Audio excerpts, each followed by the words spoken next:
wanted to jazz up this bag, so I already had these spikes, and they're super easy. You just poke the thing through and then like click it on. So this is the bag with all the spikes on it, and then I also wanted to add these like little chain things. So bam, there they are, and this is with the bag on, so you can kind of see her like in motion. I'm a real tough kid, I can handle it. They said, baby, gotta fake it till you make it, and I did. Lights, camera, and smile, even when you wanna die. He said he loved me all his life, but that life was too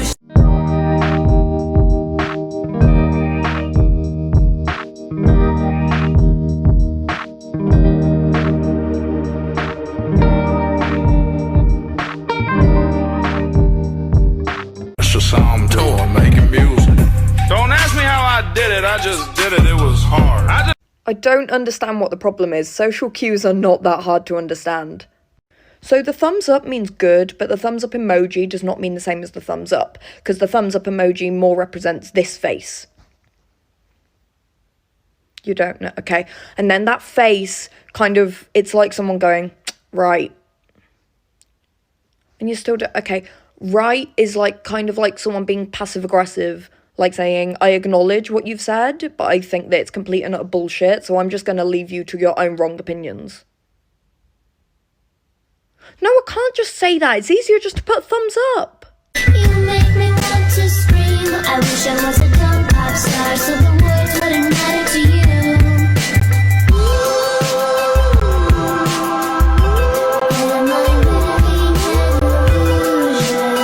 What color is my shirt? Tienes una camisa roja y una pinche cabezota. Oh no.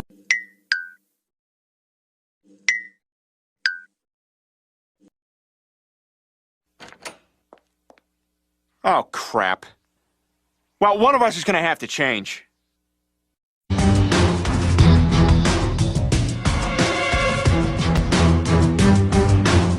Saying I apologize, is you with me? How could you ever deceive me? The payback's a bitch, motherfucker, believe me. Nah, I ain't gay, this ain't no lesbo flow. Just a little something to let you motherfuckers know.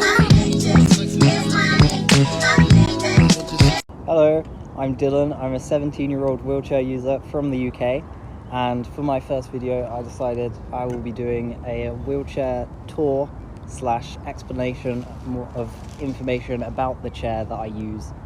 The type of chair that I use is a lightweight rigid wheelchair, and the model is a Tylight ZRA. So it's a custom rigid wheelchair. So that means the lower leg length is measured to fit me, the seat width is measured to fit me, seat depth is measured to fit me, and the backrest height is measured to fit me.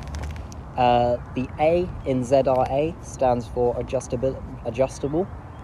So if I wanted to, I can adjust the rear height, the height of the backrest, the rear height of the chair. So in relations to me, I can move the rear wheels up and down so they're closer or further away, as well as the center of gravity. I can move forwards and backwards. Currently it's set to around 7 centimeters, so it's quite tippy, easy for me to do a wheelie.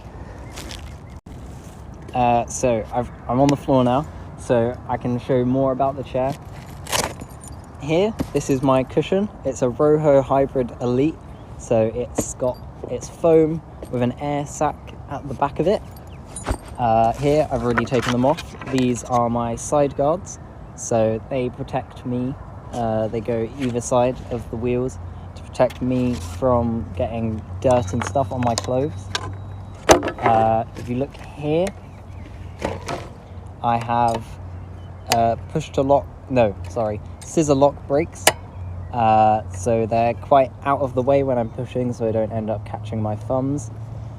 Here on the front, I have a water bottle cage, which is meant to be for a bicycle, but I've used some Velcro straps here to attach it to my chair.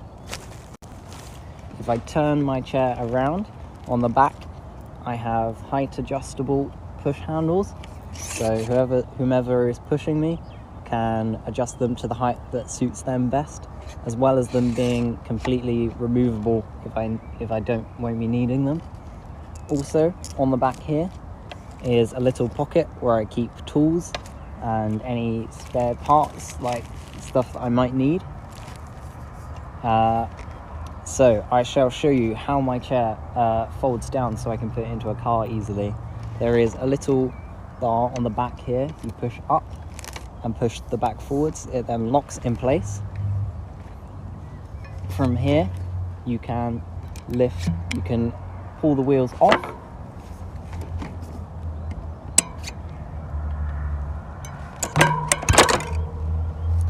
And here is the collapsed down chair. Very light. I can lift it. Anyone can lift it easily into a car. I don't know the weight of it in this current form. However, I know that with the wheels and cushion and everything that I would normally have on the chair, it's a little under 10 kilograms. So it's very easy for me to push, very easy for me to use. If you have any questions about it, I will answer them. Party, party, party. Pass me a cup, I'll take a shot to the head like yada, yada, yada, yada. He wanna take me home, put me in a bed and feel my body, body, body. You're the one! I knew it! I knew it! You're such a bitch! You're such a fucking bitch!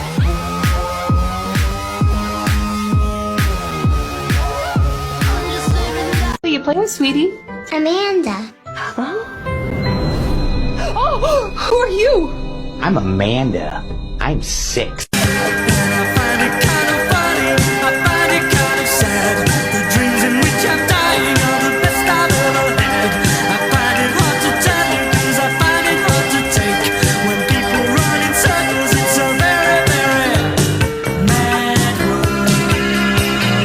I don't always pass as a man, but I don't always pass as a woman either. Sometimes when someone gets closer to me or when I speak, I get the, oh, I thought you were a girl, or like, oh shit, you're a guy. And well, it can be inflammatory and I would not use this if I felt unsafe. My personal favored response is like, yeah, I'm a guy, I'm just pretty. Or, oh yeah, I'm just a pretty guy. Because most obviously it's the most bite-sized explanation of my gender for the general public. It also sends the signal loud and clear that I am confident and aware of my gender presentation. But also, this seriously dissuades dudes sometimes from making any further comments about my appearance. Because now the implication has been said that the things that make me look like a woman are things that make me pretty. There's less of a chance of them remarking on my appearance further because they might get insecure that it seems like they think I'm pretty. As an aside, remarkably often that has actually been proven to be the case. And I think this works remarkably well because I remember a lot of dudes being transphobic to me used to sound like, oh, I can tell you're not really a man because you have a feminine, softer voice and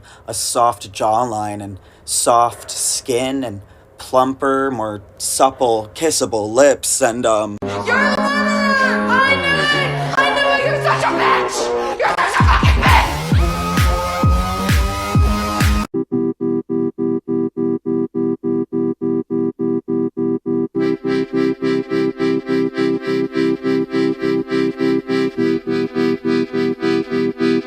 Show me a word that rhymes with pavement, and I will kill your parents and roast them on a spit. And don't you try to etch it. That's enough, you can't be serious! You're both girls! Girls can't love girls! Girls can't love girls! Girls can't love girls! Hey, wait, you forgot your bag! He makes me really laugh, like genuinely laugh. Oh, what the fuck? Oh, God! Ah! Mr. Vice President, Mr. Madison, Senator Burr, what is this? No one has made this dramatic of a change yet. No one has made, in my generation, this extreme. What were my early warning signs? I had psoriatic arthritis. It's a little complicated. I've dealt with joint pain, lots of like stress fractures due to overuse, starting from early childhood. I actually was getting injured so frequently from gymnastics, just constant overuse things, not like a fast break, but it happened with my low back repeatedly. I would have lots of issues with my heels, like growth plate inflammation in my heels, stress fractures in my wrist. And it happened so frequently that my doctor at the time did have me kind of early on tested for rheumatoid arthritis. And they did blood work and they found I had the ANA positive thing. My mom also has it too. And consequently, later on in life, she did get an autoimmune disease. But at that time, they didn't diagnose me with rheumatoid arthritis. I just kind of had that weird blood marker. So I went throughout my life dealing with pain as best I could. I kind of knew things that made it worse and just did my best. So fast forward to, I think when I was maybe 20 or so, I would have like this weird irritation in my belly button, like this red irritation, as well as kind of like other private areas. And the doctor was just like, oh, I don't know, it's just like irritation, rash, like gave me some light creams. It never really helped. I tried like a million things and it just seemed to kind of like maybe calm down a little bit and then it would come back, but it wasn't, so uncomfortable that I, went forward with more help. And then about a year ago, it was maybe a little more, I went to see a dermatologist just for like a normal checkup, like for skin cancer screening. And, I told them about my belly button. I'd also had like what I thought was a wart on my elbow that had been kind of coming and going for a little bit. And they took a look at all that and they're like, oh, that's psoriasis. So I found out I had psoriasis, started using the creams for that. And over, the next 6 months or so, the psoriasis was kind of getting worse, really spreading on my knees, my elbows, it's like on my stomach, it was a lot. Also to note, this diagnosis of the psoriasis and when it started getting worse was a few months after I had COVID. I know a lot of people, they got autoimmune issues or things kind of came to light in full force after they had COVID. So I think that's notable. So here's where I really started to notice the joint pain coming in as different than my kind of usual pain that I deal with. So I noticed more like it was stiffness, which was new, like stiffness in like one side of my hip. And I really thought it was just like I had started weightlifting and I always just attributed it to soreness. But I noticed like if I sat in the car a long time, stood up and it was really stiff and uncomfortable. And that just kind of kept getting worse. My low back pain was getting worse. And then after I had a really long flight, I got up and one of my knees was like so stiff and painful. It was hard to walk. I'd never experienced anything like it. It was very concerning and it was so uncomfortable. Like I couldn't fall asleep. It would wake me up in the night. It was really, really painful. And then also I was having more plantar fasciitis, which is something I also started to deal with in my early 20s a little bit more, kind of came back from when I was a kid. And though that is a trademark of psoriatic arthritis as well, the plantar fascia issues. One of my toes on that same foot where the pain was really swollen, like my second toe. And I didn't know why that was. I was like walking a lot more. So I was like, that's why my foot hurts. That's why my toe is swollen. It's whatever, it's fine. And it did get a little better, but it was always still kind of swollen. So then this past May, I, was really taking into account all of these issues I was having, all this pain and stiffness, and I started, Googling the signs of psoriatic arthritis, and I pretty much had all the trademark signs. Also like nail pitting and stuff, but that was also with the psoriasis and kind of my whole life, like weak nails and like brittle nails and ridges. So I waited for my dermatologist appointment. I was pretty confident I had psoriatic arthritis. I went in, talked about what was happening, and they were right away referred me to the rheumatologist and said, yeah, you probably have psoriatic arthritis. Went to see the rheumatologist and got my diagnosis. And here we are. I went through a few different biologic meds in that short time. I first started with Skyrizi, and then my doctor's like, oh, you have sacroiliitis, which is the psoriatic arthritis in your SI joints, and there was significant damage on my x-rays, and they said Skyrizi doesn't work for that. So I got switched to Humira, and Humira was helping the pain. Skyrizi also helped the pain in the psoriasis. Like, after I did that first Skyrizi shot, like, it was amazing to see the psoriasis go away. And I switched to Humira. The psoriasis continued to stay away, and my joint pain was a lot better, but I started having having really bad migraines, and it was just not feasible to continue. And then now it's been, I think, like 6 weeks. I've been on Enbrel, which is an every week injection, which I was hesitant about because it's a lot, but it's been great for me. It's working. I'm still in the phase where it's building up, so I'm not seeing the full effects, but it's helped a lot. My psoriasis is still under control. Pain is never perfect, or pain isn't perfect yet. We'll see. But not having bad side effects at all. Like, I had a few in the beginning, like some digestive stuff, but now we're great. And that is my spiel, my journey. And my mom, thank you to my mom. And my mother, thank you to my mother. I feel like I should be revising for my exams, but I'm in the middle of making a banana cake, so I can't. Linny couldn't have killed Cowell because Cowell killed Cowell. Dude, she's right. What? It's been 5 years and I'm still replacing my wardrobe. I truly don't think I've bought a single male article of clothing since 2018. My work clothes are women's sizes, I have women's swimsuits, I have women's cardigans and everything. Here's the thing, all my super comfy clothing is from Roots, and their shit is super comfy and lasts forever. And I'm always cold now because HRT, which means I'm constantly reaching for the biggest, fluffiest cardigan I have lying around. Cardigans which my mother got me pre-transition. Also, I wear a small in pretty much everything, and she ended up getting large. So I could be out and about with my cute little tank top and cardigan and Amazon basic skater skirt. And then I get home and I want to be comfy, so I put on my cardigan and I look like a 30-something dude from the United Kingdom. You can just picture me in a flat cap and a Scottish accent. Look at this one and tell me that I don't look like somebody's grandpa. Hey there, Sonny. Let me tell you about the time I met your great-grandmother. In 1915, on Christmas Day. I'm never doing an aged filter again as long as I live. Yeah, so I can't actually wear the blue one anymore, but the gray one I like. And I don't want to be ungrateful because it's a really nice and comfy and expensive cardigan. So now I'm just hoping that I befriend a trans man I can give it to. Because I personally can't stand a vision of a masculine version of a future me. But I think that there's a lot of people out there who really need to be able to picture themselves as an old man. I'm much more okay looking like an old woman, so I'm really hoping that my sister will crochet me a shawl for Christmas. It's past 1 a.m. I don't have time to turn this into a long spiel about the lack of representation of elder trans people. So if you want to look like you survived Gallipoli and went on to become a fisherman, hit me up.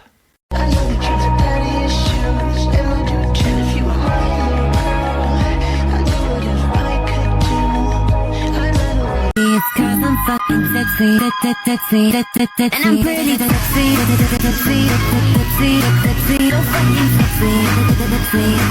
Some people have asked me how difficult it is to learn BSL whilst also being autistic as well. So I'm just going to give you my personal experience being autistic and also deaf whilst learning BSL as well. So I was teaching myself BSL from the age of 7, like years ago, from the age of 7, but it was online. So it wasn't like a proper course, like teaching me about facial expressions, body movements. It was only the signs, but I could tell that facial expressions were used. But I didn't realise how important facial expressions are until I joined a class, and that's when they started teaching about facial expressions. And at first it was difficult, I'm not going to lie. I still meet up with my old BSL level 1 teacher, and she just keeps on reminding me every time like how much I've improved over the years, and my facial expressions have just, wow, like massively improved. At first there was nothing there. Facial expressions, nothing there. But I would say that I noticed that my facial expressions started to improve when I started involving myself in the deaf community more, because they're all using facial expressions. Like, that's the most important part of sign language, and they're expressive as they're signing along with facial expressions and their movements. That got me to do the same, and I was practicing like for level 3 in BSL. Facial expressions are a must, and I worked hard for it because they were like, your signs are perfect, but the facial expressions, and my level 3 teacher was saying the same thing. He was like, you've improved so much, and he was just like, you've just grown into yourself really, and your confidence has really grown. Yeah, like I would say it's about confidence as well. Like in public, it's sign language is a visual language. People can't miss you using sign language, but you really have to grow into yourself use those facial expressions, girl, okay? I have to really pressure myself to use them, but now it's just natural. Normally it's just natural, it just happened because I'm used to it now. But at first it was a struggle, but it gets easier just with practicing involving yourself in the deaf community. It does get easier, and practicing in the mirror as well also helps massively, so you can see your facial expressions yourself and judge it yourself as well to see like how it looks.